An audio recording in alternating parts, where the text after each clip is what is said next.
Hey guys, and welcome back to the channel. Today is going to be a bit of a different video.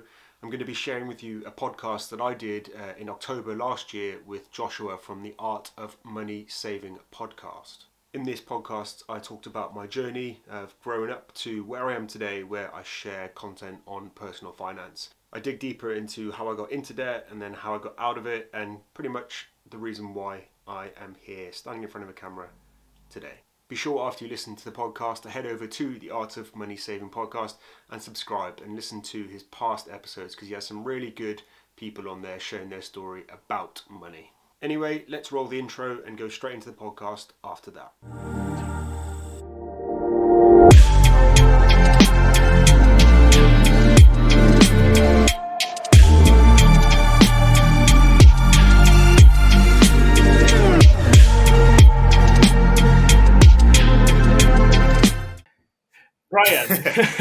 Brian, thank you so much for coming on the Art of Money Saving podcast. It's a pleasure to have the opportunity to interview you and to share this story with the guests. So can you tell us a little bit about yourself, where you're from and what you do?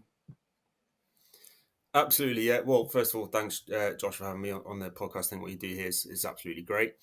My name's Brian. I'm 32 years old. I'm currently a serving police officer in the southwest of the UK. So I was born in the UK, but actually grew up in South Africa. You can't really tell by my accent because I've been here long enough now. So I went to school here and lost it pretty quickly. But yeah, so I grew up in South Africa with, I had a single parent household with my mum. I had a brother and a sister who now are dotted all over the world. So it's just me in the UK at the moment. Oh, wow. I would say, living in the UK, I feel quite privileged to be here. I was born here, so it was quite easy for me to get citizenship. But when I look back at South Africa, I think, they've got some serious issues there. So I feel quite privileged to be here at the moment. And, about 5 or 6 years ago, I applied to join the police after multiple jobs in the sort of bar industry and always kind of really wanting to get into what I'm currently doing, not really knowing why, but it always gravitated towards it.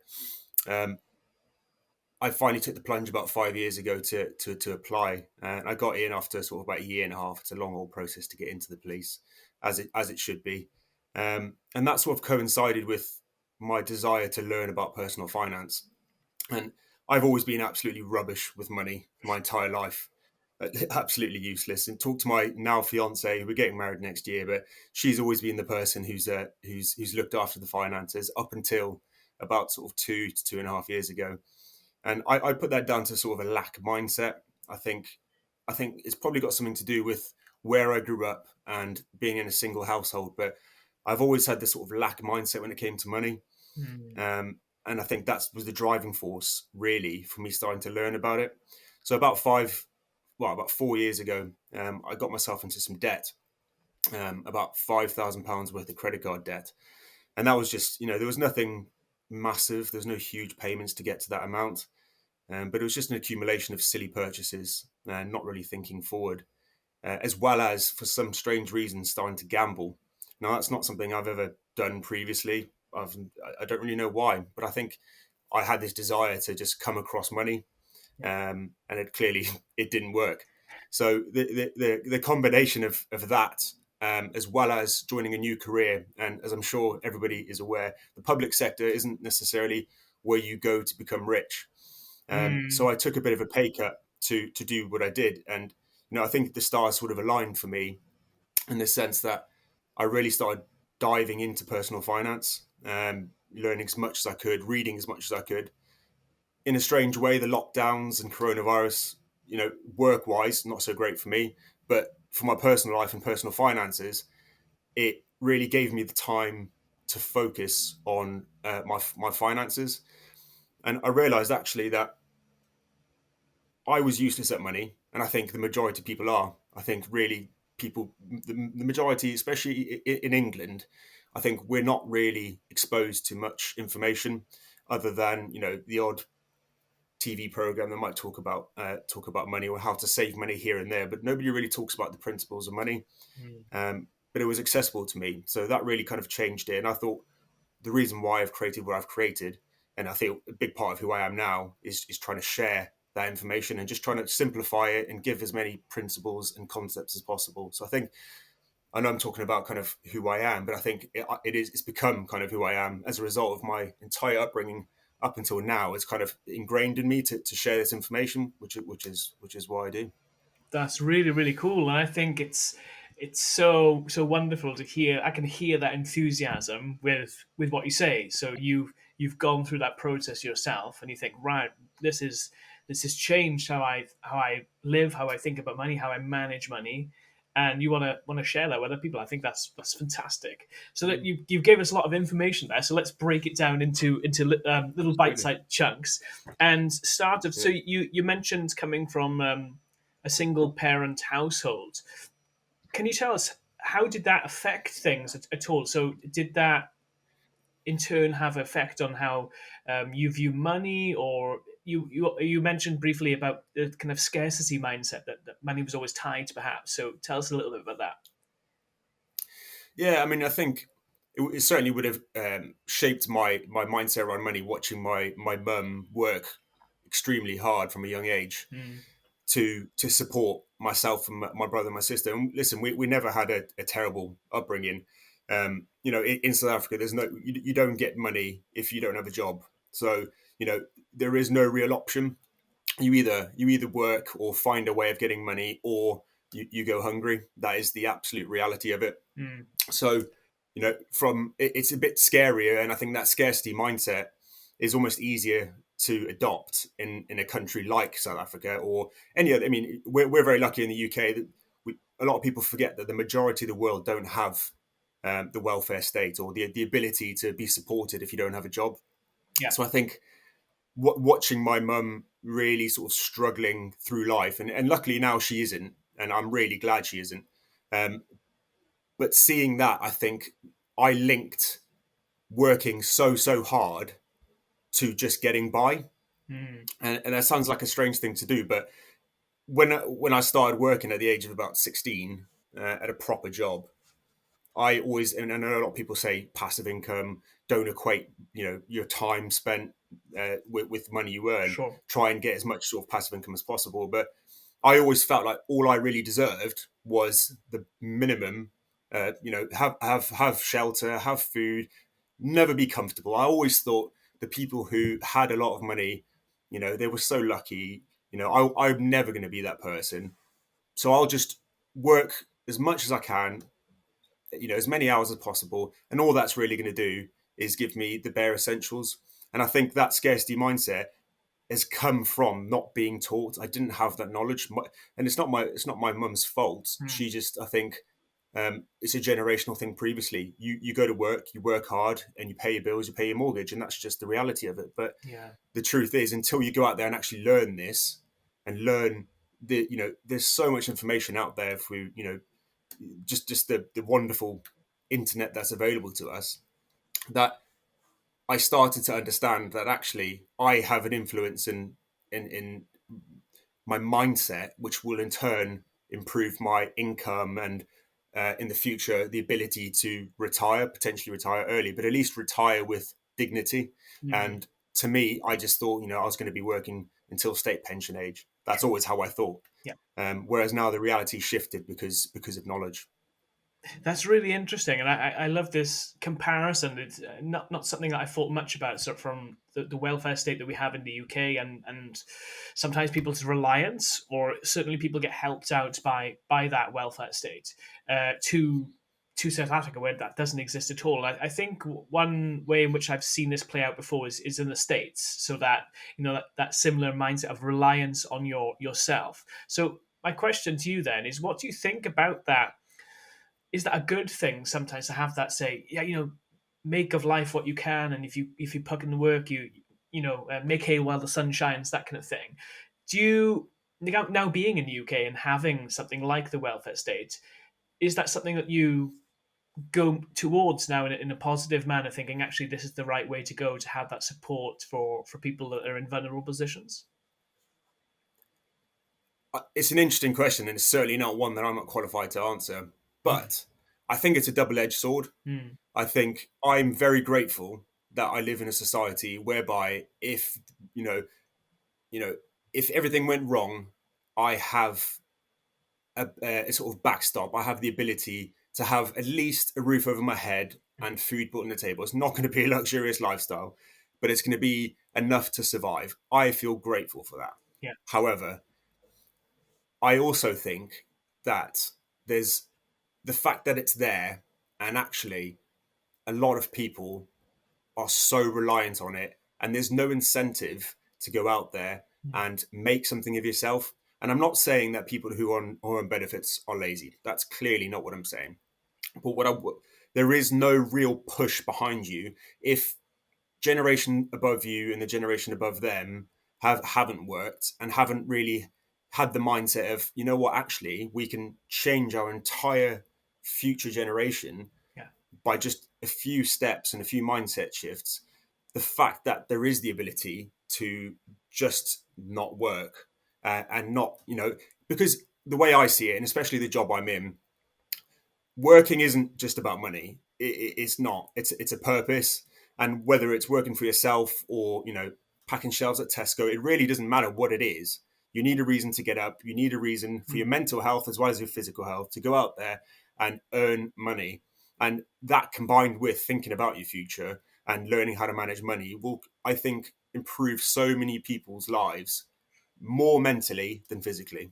Oh yeah, massively. That experience of the pandemic for me, with having the income wiped away, I was very naive of how Mm. important getting out there, doing something that you feel has value, and getting that income. It's a massive part of affirmation and importance in life, of just having purpose. And I Yeah. completely glossed over that, so I can so resonate with that. And you're right, it's a double-edged sword. It's not an easy question to answer, isn't it? But I think hearing from you, someone that's experienced two very different kind of systems, that's really, it's great that you can see, sorry, the pros and cons of both sides. And I just want to, sorry, If I go were ahead. to choose, sorry, if I were to choose which one, I would rather have a welfare state.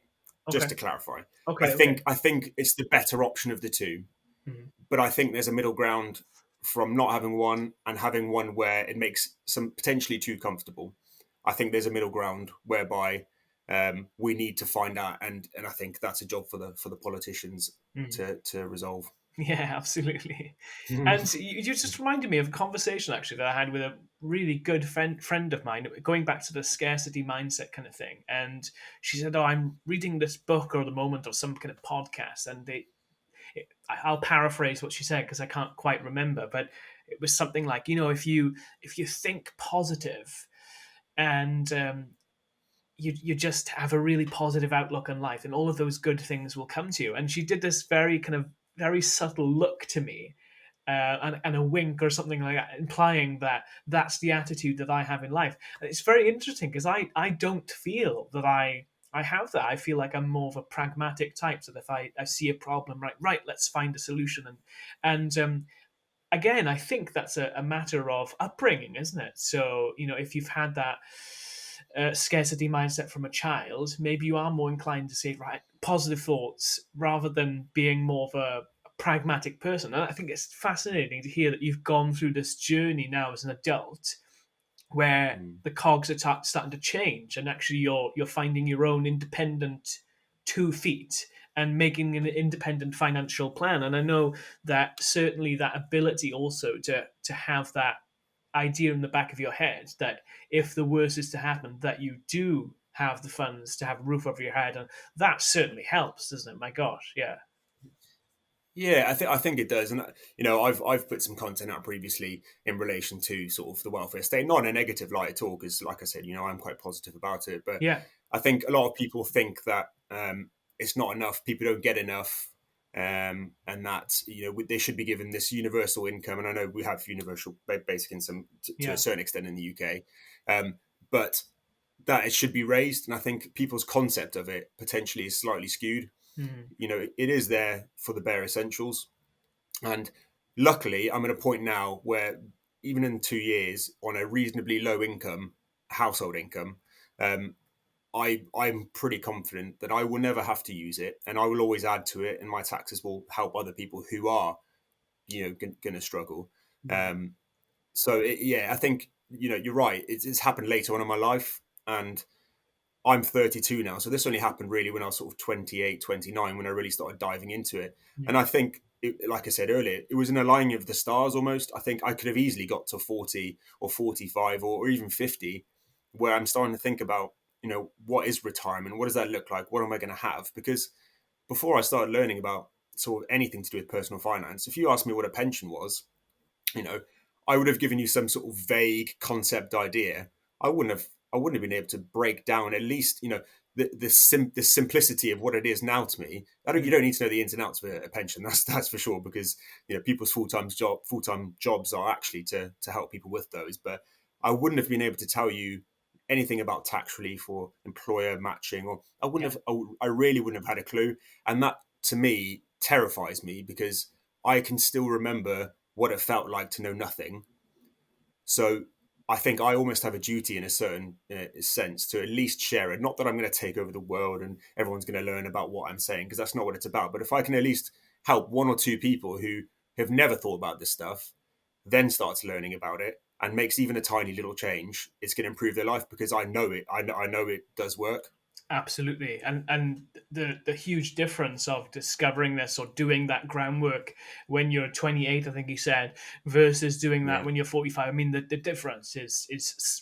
hugely substantial, and that is going to completely change your financial life for sure. Absolutely. So that I mean, the more that we can get this information out to people, the better. Yeah, absolutely.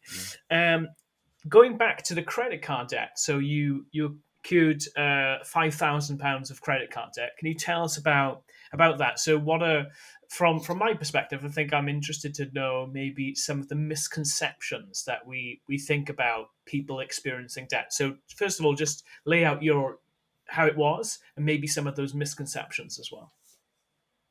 Sure. So yeah, so it coincided with a drop in my income. So I took probably a £15,000 drop in my income to join the police. Right. Um, that coincided with, like I said earlier, for some reason I thought it would be a good idea to start gambling. And it wasn't a horrendous addiction at all. All it was just online gambling, probably out of boredom more than anything. But I certainly didn't have the money to do that. And I've always had a credit card since the age of 18. Um, I've never really used it for much, but I thought my idea of a credit card was it's free money, and in the future it'll just work itself out. So I I think I had two credit cards in the end. One with a balance of about £2,000, and then one with 3,000. And I distinctly remember the day that I I completely maxed out both credit cards, and I can honestly say possibly one of the loneliest days of my life that was, Mm-hmm. because I have a young daughter, and my fiance, both of which who I know would have shouted at me should they have known this. Um, so I almost took the burden on myself, and I thought I really do remember sitting on my sofa thinking I really don't know what to do here, and I've you talk about conceptions, misconceptions. I've always just accepted that credit cards were okay. I've always thought, everyone I know has got a credit card. Everyone's quite sensible with credit cards. Everybody talks about paying it off every month. Nobody does, but everybody says they do. So I've always just thought, I'm the anomaly here, because I'm the only person who isn't paying off the full balance. I'm just paying the minimum payment of, Mm. sort of £10, £15 or whatever it was. So I felt absolute shame. Is probably the best um, word to describe how I felt as a result Mm. of credit card debt. And it could have easily gone two ways.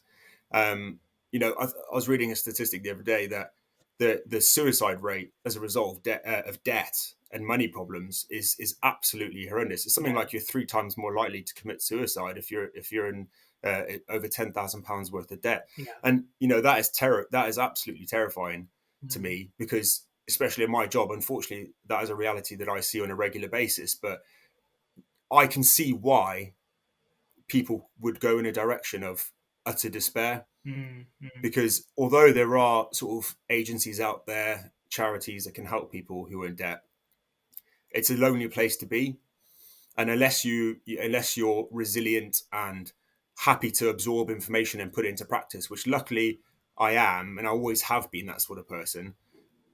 I'm grateful that I am like that, because I didn't go in a direction of depression, and you know what, I can see why people do, and it's terrifying, and people need to know this, because glamorizing debt, and to me it needs to stop. Yeah, absolutely. And you've summed this up so perfectly. I think it's often glossed over, actually, the emotional attachment and the trauma, and most importantly the shame attached with debt as well. Yeah, That ability to absolutely. think, so I got all of these problems, but I don't want to talk about it, because if I talk about it, things are going to get worse, or then I have to admit that I've done something bad. And And nobody likes talking about money. no, no, of course, and I can see that spiraling out of control, and then going down a very negative path. And I think you're right that there are two options there, that you either face up to it, or you just don't know what to do, and you panic, and that's where I think it can spiral out of control. And it's so great that you've outlined that today, because I think it reminds us all, when creating content, reading articles, whatever, we're speaking to a huge audience, right? Of people managing money in very different ways. And I think I'm guilty of that sometimes myself, of thinking in my own mentality and not having the ability to put myself in the shoes of other people, because I haven't experienced that severe kind of debt. It's harder Mm. then for me to relate to that. And it's really good to hear from you today, to say to remind that sense of shame, because we want to be helping people, not adding fuel to the flames in terms of bringing even more shame. We want to help people have tools to say, right, you can get yourself out of this debt, and you can build a bridge to the other side. Yeah, Absolutely. And I think, and it really does come down to having that sort of lifeline. And for me, um, it was YouTube, for me, was a huge advantage, because the lockdown gave everybody a lot of time. And I mm, think, the whole lockdown savers, a lot of people did well financially. There's a lot of people that did very badly. yeah, But there's also a lot of people who realized, actually, I have a decent amount of income. And even if it was a low income, mm, you realized your bare necessities aren't possibly as high as you thought, or the yeah, things that you thought were essential certainly aren't. Um, so for me, things like, in America, it's very Americanized, but Dave Ramsey, his approach was a big inspiration, I would say, for me, because he's very much mindset driven, yeah, and I think that is it's a strong theme in the content that I create, is that it is really about mindset, yeah, yeah, because I'm and evidenced by the fact that I hardly earn, or certainly a couple of years ago didn't earn anything, lower than the average household income. yeah, My partner had just gone self-employed just before the first lockdown. yeah, Um, so we were in a position where, actually, on paper, should have been a terrifying moment. But once you step back, learn the basic concepts and principles, and change your mindset, yeah. it's possible even with a low income. Absolutely. And actually, this is a really good point. I was speaking with my wife about this just earlier in the week, that people often criticize Dave Ramsey, saying, "Oh, his stance on credit cards is absolutely ridiculous. Credit cards are fine if you know how to deal with them, and be responsible with them." Yes, of Mm, course, that can be the case. But what we have to remember, mm, he is speaking to millions upon millions of people. If he doesn't have a hard line about absolutely. how he feels about debt, or the solution to getting out of debt, then it becomes really watery. So we have to respect the fact that he's speaking to millions of people, and he Mhm. has this hard line, and therefore people know where that line is, and it's at their own peril. Then, Yeah. if they want to cross over that, whatever it is, it's their own decision. And actually, that's Yeah. something that I respect. I think it's good that we have these hard financial lines. Therefore, we know where we stand from time to time. Yeah, well, I think he's hedging the bets, isn't he? He's saying, realistically, there is zero chance of you going bankrupt if you have no debt. That's his kind of sort of that he says that quite a lot, doesn't he? Yeah. And it's true, and you can't argue with that. Yeah. You really can't argue with that. Yes, you can, mortgage yourself up to the eyeballs and have 5 or 6 rental properties where you're leveraged up so much that you've taken on so much risk, Yeah. and all it takes is 2008 for everything to come crashing down. Yeah. Yeah. And yes, you can become a millionaire. You can. You can become very wealthy with taking a lot of risk with money, in particular debt. But equally, I'm not willing to take that risk, and I'd rather have the security of not taking on debt and knowing that I'm in full control. Sure. Brilliant. Fantastic. So let's move on now to the next subject, which is somewhat unique. Definitely never had a policeman on the podcast, or I don't think I've ever heard any UK personal finance content with a policeman before. So this is going No, to be really unique. So you've already mentioned I have someone in the family that is in the police, so I know that the salaries are low. They're not the best in the world, and you work no. really damn hard, really hard. And can you just outline what that's like? So a policeman on the journey of learning more, striving towards financial independence. What is that like? Um, well, you're definitely right. Being a police officer at the moment is not the easiest job in the world, and I think not helped by a lot of media outlets that are discussing very big cases involving police officers. So I think those bad apples are making it a much more difficult job Mm. on the front line currently. But I think in relation to finance, when you join the police, it's very much talked about that the salary drops. It does incrementally increase as many public sector jobs do, and it does actually reach a decent wage after a couple of years. So um, it's not necessarily nobody joins the job for the money. That's for sure. What I have noticed is a lot of my colleagues don't talk about money, um, and I Mm. think it's not necessarily just true to the sector that I'm in. I think it's universal, but I think in particular in the police, we have support and we do have an agency, and I know we'll touch upon it, Police Mutual, who who do offer advice and help with money. But the brief encounters that I've had with my colleagues, because people often don't like talking about their own finances, as I've learned, but we don't talk about and discuss the importance of finances because I've learned that a lot of my colleagues don't even pay into their own pension. Oh And gosh. that's a terrifying thing for me because as you will know, the public sector, in particular, sort of NHS and police pension is truly one of the best pensions that you can have Yeah. in the UK. There's not many defined benefit pensions around at the moment, unless you're sort of very high up in a very big business. So the fact that we're in a sort of landscape where people aren't paying into their pension in a job as long and potentially dangerous as what we do Yeah. terrifies me. Yeah. Yeah. Um, and I think Police Mutual are doing a good job of trying to get that information out there. But it's like any industry. You need you unless you have the desire to learn, people aren't going to change. Yeah. That people live in the now. People live in the, especially when you take a pay cut. All you are concerned about is what's coming in that month. You're not worried about when I'm 60, I'm going to earn X amount per year because it's so far away. It is, you know what? Am I going to struggle to pay my mortgage this month? I'm not going to pay into my pension. Yeah. And then 100%. Yeah. 3, 4, 5 years later, when are you ever going to sit down, have a review, and say, I'm ready to start losing a large percentage of my salary now, to worry about my future? Unless it becomes a priority. And I think with age comes that priority. And there's I think it's not unique to the police. I think it's unique to society.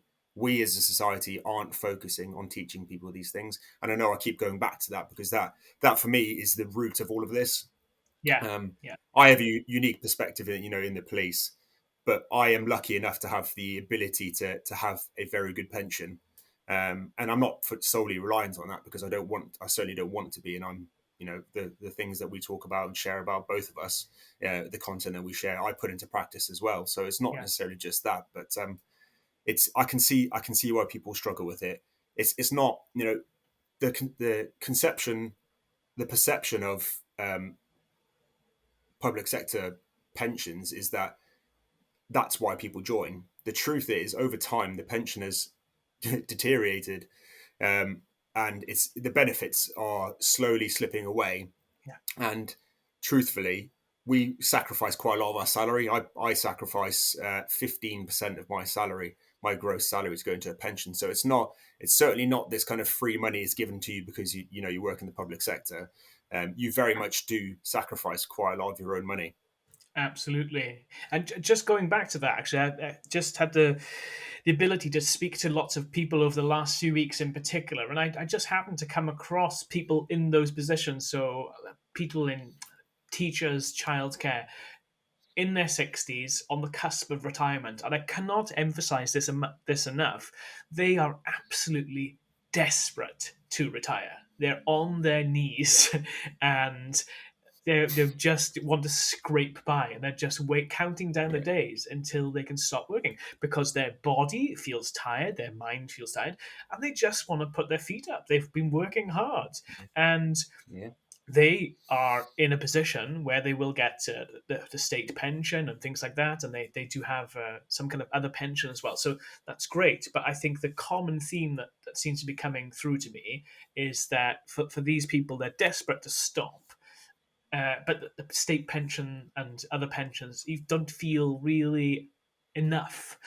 And no, I just think about the potential crisis that we're facing, that we have so many people that aren't taking this seriously, and then looking at the people that are doing it now who perhaps could be in a better position than with things like state pension or even just general pension benefits.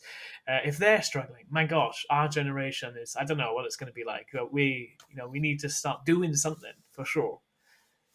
yeah. And to be specific to police, there was a big appeal about 5 or 6 years ago for people who were on an old pension. It was a very, very good pension. And it was deemed after an appeal that there was discrimination to people's age. And actually, it appealed and they were successful with their appeal Mm, because they tried to lower the pension and increase how many years people had to work. And it affected a lot of police officers across the country. yeah, Um, and it just goes to show in something that seems as concrete that you're going to have this amazing pension isn't so concrete and things can change. yeah, And because people are so reliant on whatever it is, whether it's a defined benefit pension in the public sector or the state pension when you're 68, let's say, for example, for me, that we don't know if that's going to be around, exactly when it's going to happen. So people always just put it off for the future. And I've spoken to a few people now who, very similarly to you, that you said in the last couple of weeks, you've spoken to people coming up to retirement, mm, and it's so sad because I've spoken to a few officers that have, like you said, they've earned their retirement. They have.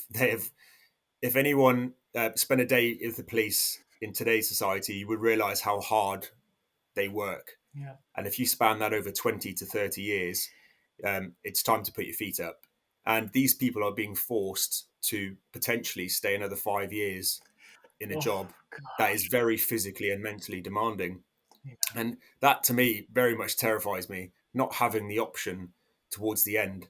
And I think that's the same in any industry. If you just think, that, let's say 60, I think that's probably the age that everybody would say, yeah, I would like to retire at about 60-ish. I've got my mother, my partner's parents that they haven't got the option to do that Mm. because they just haven't done that planning at a young age and put those practices into place. And that for me is probably the biggest driving force for worrying about the future and retirement, is the fear of getting to that age and having to work a lot longer than I need to. Right, sure. And let's talk about a little bit about that.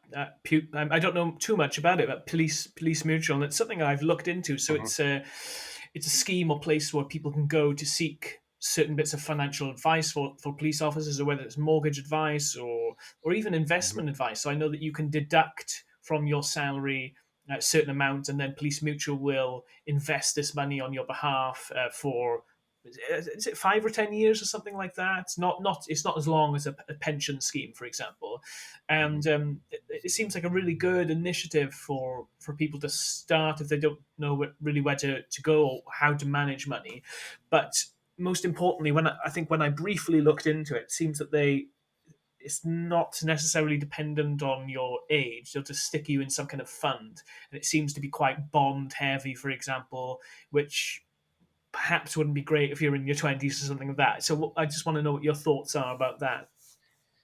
Yeah, I mean, I think it's better than not having it. I think Sure. they do offer sort of things, lower rates on mortgages and car insurance, home insurance, life insurance, all those sort of things. So they work with external companies and try and get the best rate for officers.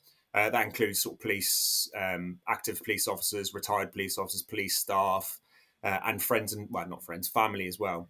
So Okay. there are those sort of benefits to it. It doesn't necessarily, from my experience with it, always work out to be the cheapest, but I think they do try and give a very good service because they try and almost thank the industry and the Yeah. sector for what they do. Um, in relation to the saving schemes, I think they're brilliant. Um, my understanding of it is they offer a set rate. They invest it on your behalf, and you're almost guaranteed a set interest rate over a period of time. Hmm. I haven't done it myself personally, but I do know a few officers that have done, and I think it's a great idea. And if that gets you doing it, then brilliant. The people who are doing it aren't really necessarily concerned about whether it's in bonds or stocks because I would argue that a lot of them don't really know the difference.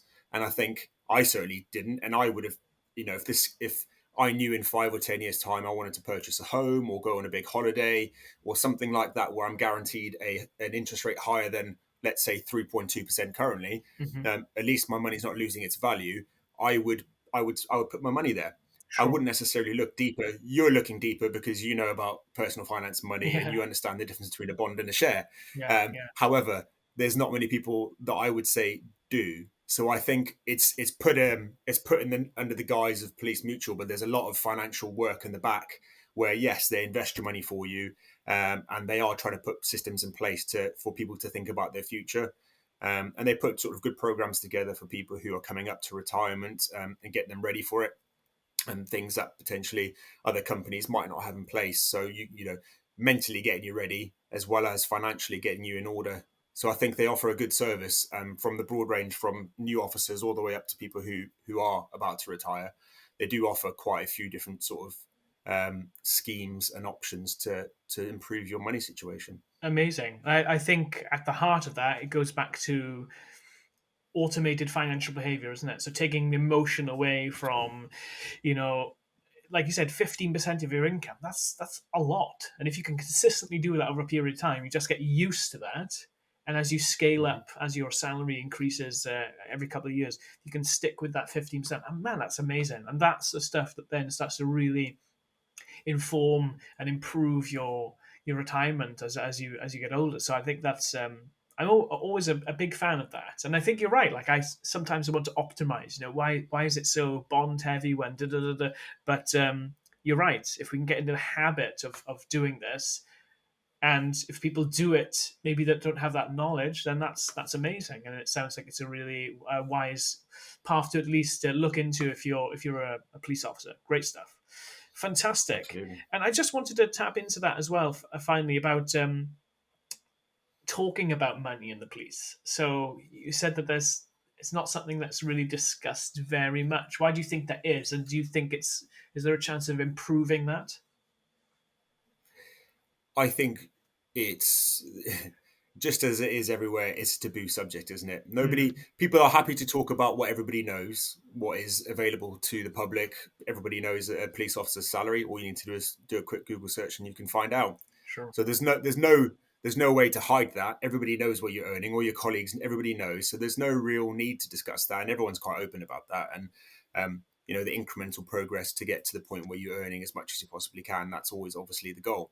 Mm, I think people are open to talk about pensions because it's so widely talked about in society, in the news. Everybody knows police have a better pension than most. So I think that's talked about enough. I don't think we need to focus on that, but we aren't in society talking about the initial values of people and why you need to save. And people are terrified for other people to find out about their debts and Mm. what they're actually spending their money on, how much money they're spending on going out and eating. And these people, nobody wants to talk about it. And I think until the information is accessible enough through channels like, let's say, what we're doing, or Martin Lewis, and I Yeah. think things like that.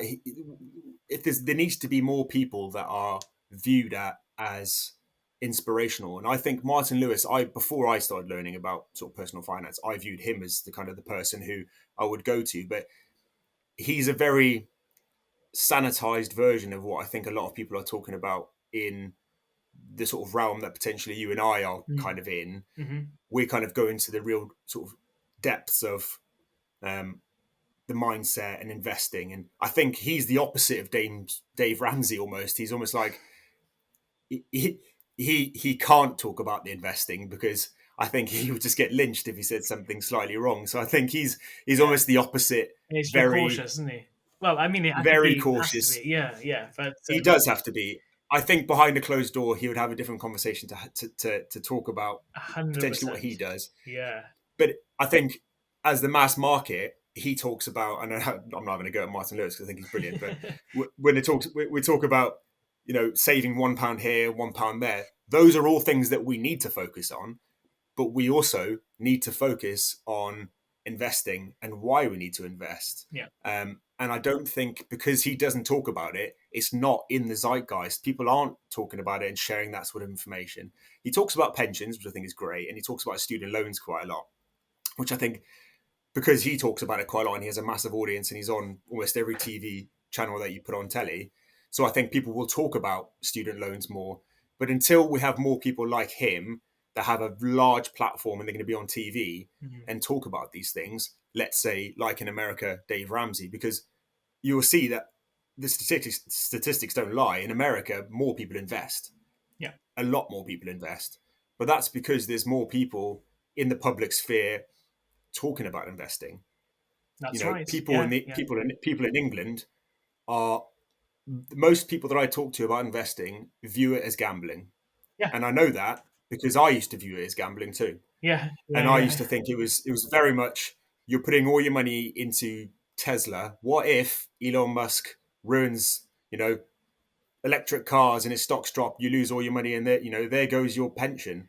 That is honestly how I viewed it. And Right. until you do learn about things like index funds, and who knows about index funds, unless you YouTube an index fund, the average person in the street has no idea. Yeah. So we need to have more people. We need to have more people who are mainstream talking about it. And I don't know if it will happen because, like you said, you has to be cautious. You have Totally. the Yeah. Yeah. you have the overarching sort of ombudsman watching on you and making sure you don't say one wrong thing because you're going to get yourself in trouble. True, yeah. And one of the things that I'm guilty of is because you surround yourself around these people that are very interested in investing or finance or whatever it is, then and your knowledge increases. I have the assumption that other people take this journey as well. And I did a little poll on my Instagram earlier in the week, and I just asked, do you know what an index fund is or ETF? Have you ever heard this term? And I thought, surely people that follow this page must have heard me speak about this Mm. sometime. And it was like 60% of people said, no, never heard of it. I was like, oh my gosh. So it's like a And, really good and like you reset. said, your Yeah, audience is way more likely to know what that is than the average person in the street. And even absolutely. 60% of your audience didn't know that. And that's, Yeah, and yeah, it really does show yeah. what the information available to the average Joe is in the UK at the moment. Absolutely, yeah, 100%. And we love a bargain. And don't get me wrong. I mean, I'll hold up my little £10 Aldi voucher here, which is next to me. That'll get you quite a bit, I that know, will. I know. Don't get me wrong. I love a bargain, but the £1 off coupon or whatever it is, that's not gonna really get you anywhere in your retirement. So investing is at the heart of a really good financial plan, and I think that's Absolutely. what excites me really, and that's what I speak to all of my friends about. Just trying to Mm. encourage them. Just start, stick in a tenner, whatever it is. Just get into the habit of Mhm. doing it. Most of which is ignored, I fear, which is a shame. But I mean, you can only try as hard as you can try. uh, Absolutely. And I think you've touched on a valid point there. It really doesn't need to start with a lot of money. I started investing with Moneybox Great, yeah, yeah, about yeah, sort of 2.5 years ago, and that's because at that time, sort of putting £10 into the stock market was I was thinking, can I afford to lose £10? And I thought, you know what, I can. mm, Let's try that. Put £10 in, and then as soon as you do it, you realize this isn't as scary as I thought potentially it may be. yeah, And then you yeah. just incrementally, up it, and then you put £10 every month, and then you can add it to £15 every month. And before you know it, you're not thinking about it, and you just by practicing it, you're learning how to do it. You don't need to know the ins and outs of how the stock market works, because I don't think even people who spend a lot of time learning about it really fully understand it. But once you actually No, once you actually do it and yeah. practically put money into it and see the numbers go up and definitely down, then you start to get desensitized to it, and you realize this isn't this terrifying thing that I once thought it was, that hedge funds and really, really rich people put their money into the stock market. That's not the case. Anybody can get started now. Even my 8-year-old daughter has money in the stock market, for goodness sake. Brilliant. That's amazing. Fantastic. So, one question: are you interested in that? Therefore, in the fire movement, or is financial independence, is that the goal that you're striving towards one day? Possibly not in the sense that everybody else talks about it. I Mhm. think I have my own version or idea of fire. Sure, I don't intend in retiring at the age of 65, sure. as my job currently would entail that I would have to do. Hmm. Um, I plan on, at the very latest, at the age of 50, not have wanting to be in a position where I don't have to work, and that doesn't necessarily mean I'm matching my income currently, because or our household income, but at least enough so that I can step back and say I can focus on other things. And however I do that isn't completely mapped out yet, because I think even in the last 2 years, my idea of my future changed rapidly. It changes almost every week. Mm, The thing that I'm focusing on is being consistent, and the things that I talk about, I put into practice, because I think, like you said, you surround yourself by people who know these things, and I think many people I follow on Instagram or TikTok or YouTube or all of those things, we all speak the same language to a certain extent. Everybody yeah. knows these terms, and it's very easy to kind of get deeper and deeper and deeper into, now I'm going to start investing in cryptocurrency, But I want to step back, and I try and remind myself every sort of month or so when I do a budget Mm, religiously every single month, and I almost rein myself back in and think, what is the long term goal? Um, and I know Pete Matthew from the Meaningful Money, he was a big inspiration for the UK sort of content that I absorbed originally. yeah. And he talked a lot about a financial plan, and a one-page financial plan in particular, which I thought was a really great idea. And I did do that last year, which I need to update actually. But Mm, it it it's a great way of seeing visually on one page your own idea of what fire is potentially, yeah. because it may not be retire early at 35, 40, like a lot of people, the hardcore fire movement that want to just save 25 times their income, and let's do that by next year, and then Yeah, and yeah, that's great. And look, if I had the ability to do that, maybe my mindset would change, and maybe I would. yeah. But that it's not realistic. And if I was on £100,000 a week, I would do it. But I think you need to be honest and realistic. And for me, it's about that consistency and making sure that every single month I'm investing, and I'm investing a percentage of what I earn, and I will always try and increase it. And I think by just doing that, in 5 or 10 years' time, I'm going to look back and think, I'm in a position now where I never could have dreamed that I would have been, Yeah. just by making it a habit and automating it.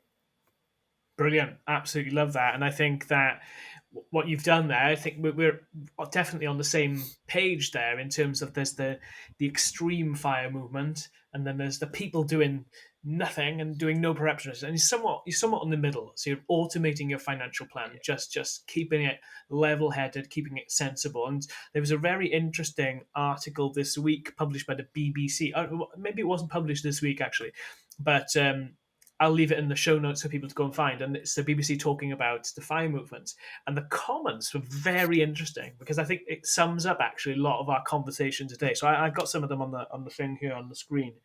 Um, so one person says, if they've been smart enough to save money and make investments, then good for them. Not everyone is so lucky to have a well-paid enough job to be able to afford to do that, though.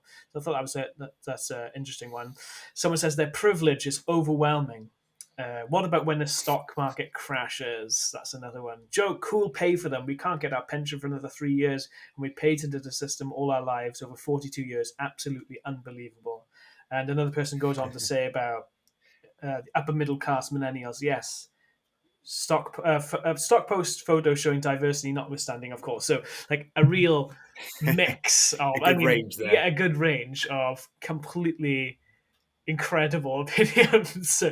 But I Absolutely. think actually our conversation today has really summed this up so well that you've summed it up in a way that I would have never been able to. So I want to thank you for that. Sorry, I interrupted you there.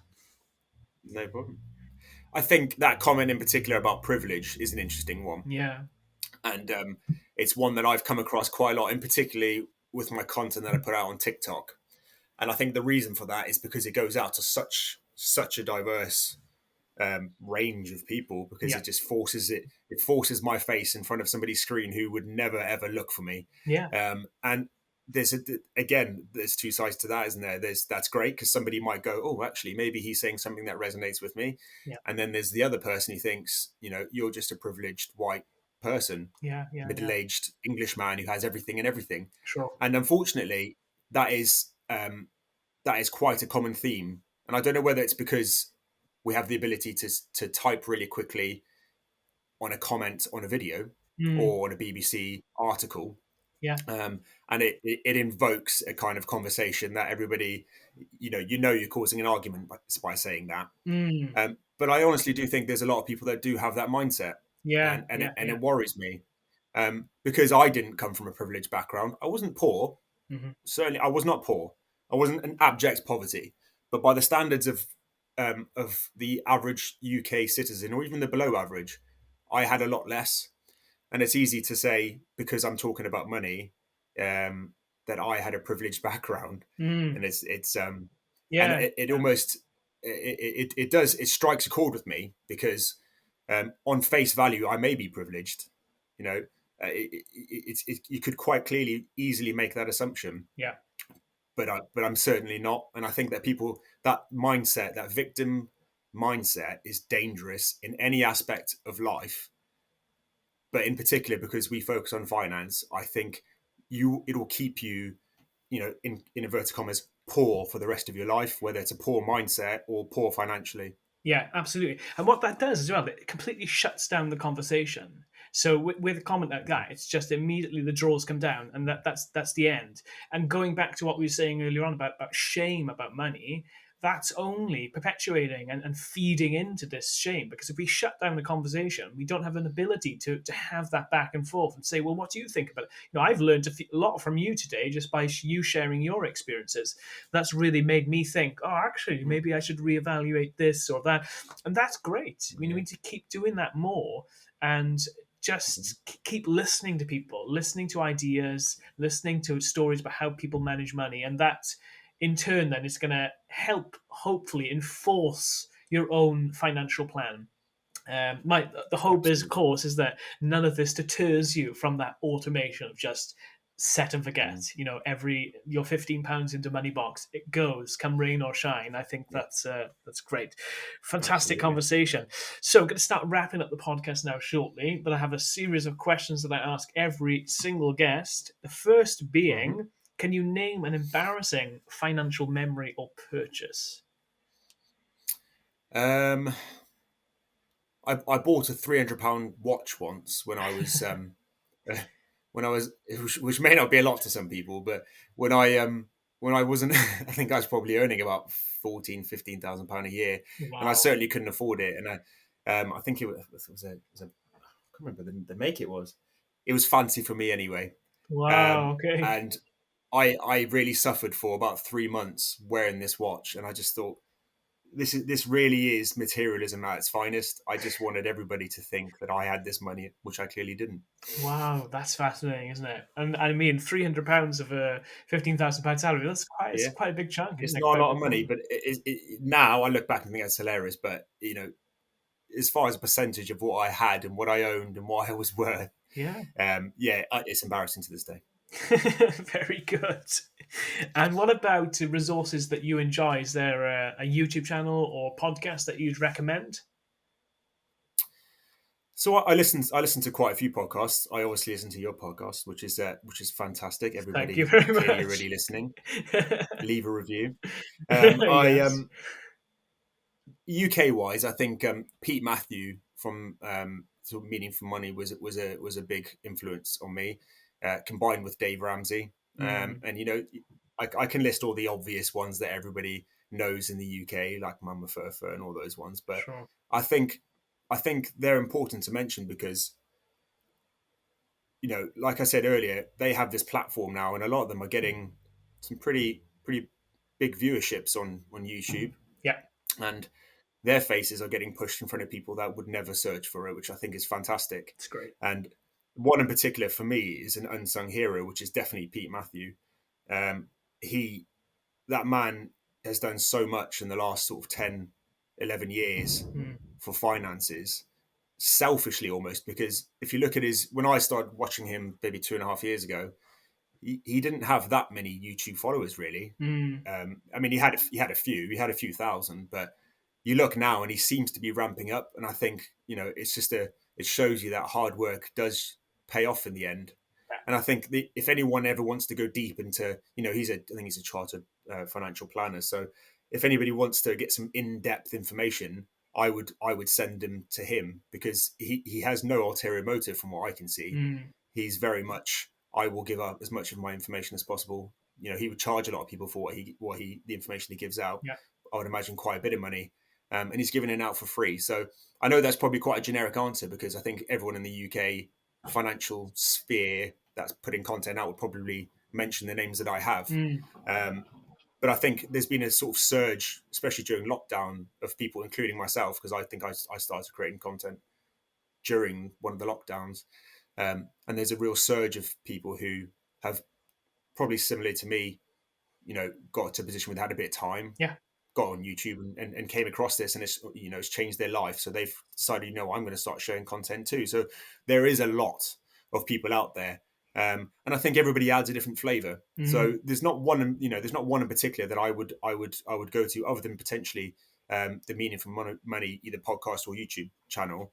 But everybody else, I follow, hundreds of people that do it, and including yourself. And I think everybody has their own little flavor, and I think you need to follow a few different people to get a well-rounded definitely. view of finance and find what works for you. Because if you just follow one, like let's say Dave Ramsey in America, you become indoctrinated into one thing and you don't look Absolutely. at all different sides. So I think there's so much content, and just I would advise anybody. I mean, if you listen to this podcast anyway, you probably got some sort of interest, hopefully, in money, in saving money or growing your money.